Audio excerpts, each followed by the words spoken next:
Gente, bom dia. Eu gosto de homenagear as pessoas que foram pioneiras, tá, na ciência no mundo. Então, eu estou aqui homenageando Tales de Mileto, né, o pai da ciência.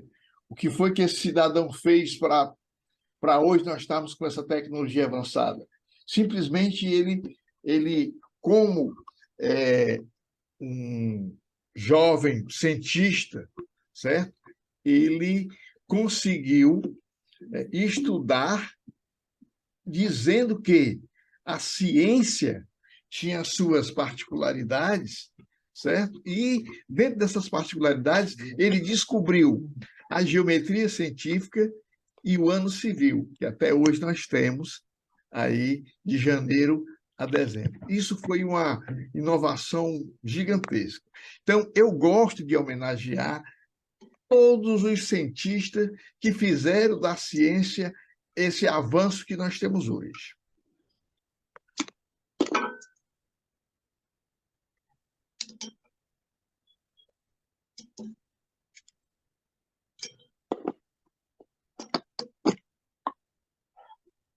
Aqui tem outro cientista fantástico, o pai da medicina. Esse cidadão simplesmente ele evoluiu a medicina do empirismo para a medicina científica. Simplesmente esse cidadão ele pegou a medicina da prática pela prática e fez a medicina científica, que até hoje, nos eventos médicos, na formação médica, ainda são, como é que se diz, aceitos seus princípios, né? Então, o Hipócrates, pai da medicina, esse cidadão simplesmente ele fez uma evolução gigantesca no mundo da medicina.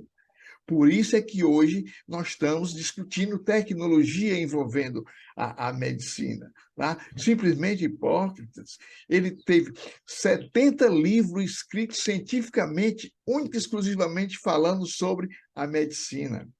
Ele fazia da medicina prática, fez a medicina científica, que hoje é aplicada em todo o mundo.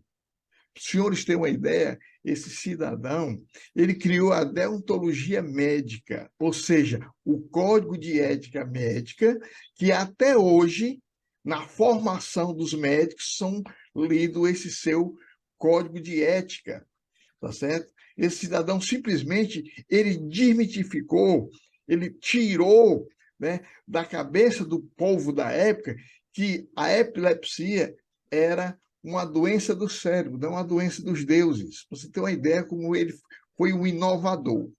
Então, eu gosto de homenagear nas minhas aulas todos esses cientistas que, dentro de uma filosofia da época, trouxe hoje a inovação e a tecnologia que nós estamos discutindo hoje. Então, para mim, é muito importante. Eu estou homenageando essa senhora. Essa mulher é uma mulher gigantesca. Essa mulher é diferenciada. Essa mulher é extraordinária. É a Florence Nightingale, a mãe da enfermagem mundial. Simplesmente essa senhora, ela tirou a enfermagem da prática pela prática e fez a enfermagem científica no mundo, porque a enfermagem da época era da prática pela prática com pessoas que não tinham noção do que estava fazendo. Simplesmente ela criou a parte científica, fez isso brotar na sociedade e hoje nós temos uma evolução gigantesca em todo o mundo. Então merece as nossas homenagens, para não dizer ao contrário, ela foi uma mulher extraordinária do ponto de vista da medicina mundial. Então merece a nossa homenagem. Aqui eu estou homenageando a Florence Nightingale. Florence Nightingale foi a primeira física e química polonesa naturalizada francesa que conduziu a pesquisa pioneira sobre a radioatividade. Simplesmente essa mulher ela descobriu a radioatividade que é usada hoje em radioterapia e quimioterapia. E foi a única mulher a ganhar 2 prêmios Nobel, uma de física e uma de química. porque eu acredito que quando a gente conhece os nascedores da cientista, os nascedores de como isso iniciou, é muito importante para o nosso conhecimento tecnológico e a nossa evolução do ponto de vista de conhecimento. Eu acho muito importante isso, por isso que eu estou homenageando esses cidadãos e essas cidadãs. Esse daqui é o nosso conhecido, né? Que é o William Conrad Röntgen, o descobridor da radiação, né? O descobridor é o físico alemão que nós já conhecemos de bate-pronto. Vejamos bem, o feito desse pessoal que está, que eu botei aqui, que eu estou homenageando, que eu acho que é uma homenagem justa do conhecimento técnico-científico desse pessoal, não tem preço.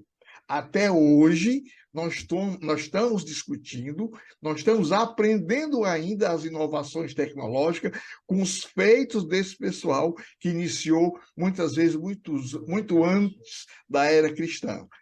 Então, essa era uma homenagem que eu queria fazer, e sempre nas minhas aulas eu vou fazer essa homenagem a esses pais da ciência.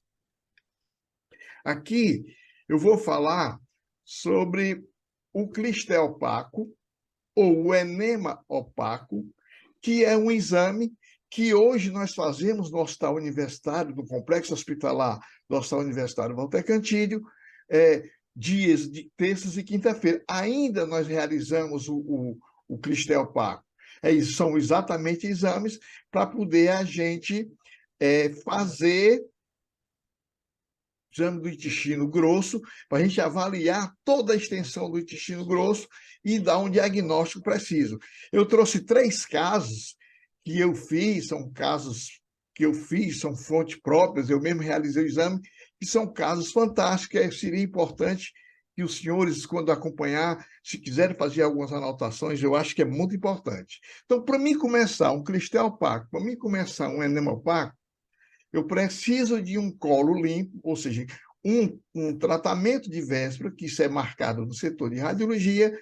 Obviamente, as paredes intestinais estão convenientemente preparadas, um excelente sulfato de bário, porque nós trabalhamos com bário, nós trabalhamos com adequação do colo, com a insuflação do colo, então nós trabalhamos com sulfato de bário e nós trabalhamos com contraste na base de ar, certo? Eu vou mostrar isso para os senhores. Então, aqui, nós temos os contrastes que só usamos. No intestino grosso, no sistema digestivo num todo, nós usamos sulfato de bário. A seriografia gastroduodenal, nós usamos contraste varitado via oral. O trânsito intestinal, nós usamos contraste à base de bário por via oral. O colo, ou seja, o colesterol, o clistel opaco, nós usamos bário por via retal. O iodo nós usamos quando há uma suspeita de fístulas ou uma obstrução severa. Geralmente, o contraste na base de iodo ele é não iônico e o iônico. O não iônico ele é menos agressivo, menos nefrotóxico, e o iônico ele é, obviamente, mais agressivo. Então, é necessário que o sistema digestivo, sempre nós vamos usar o bário com raríssimas exceções. O contraste da base de iodo ele é usado mais para nós realizarmos o exame do sistema urinário. Quais são os exames do sistema urinário? Nós vamos usar a urografia excretora, a uretrocistografia retrógrada, a uretrocistografia miccional e a cistografia e também a histerosalpingografia. Esses são exames que nós usamos o contraste na base do iodo.